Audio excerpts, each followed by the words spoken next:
2 orang dilaporkan tewas sementara beberapa lainnya mengalami luka-luka setelah sebuah mobil menabrak kerumunan di Leipzig, Jerman pada hari Senin 4 Mei waktu setempat.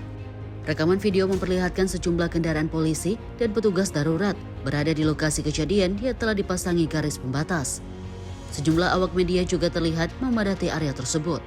Pengemudi diketahui memasuki kawasan perbelanjaan yang ramai di pusat kota, tepatnya di sekitar Universitas Leipzig dan Gereja Santo Nikolas. Sebelum akhirnya berhenti, kendaraan tersebut dilaporkan sempat menabrak beberapa titik. Polisi kemudian berhasil mengamankan pengemudi yang merupakan seorang pria berusia 33 tahun yang merupakan warga negara Jerman. Menurut laporan media setempat, saat insiden itu terjadi, area tersebut tengah dipadati pengunjung yang sedang beraktivitas di sejumlah kafe dan pertokoan. Tim redaksi Sinpo TV melaporkan.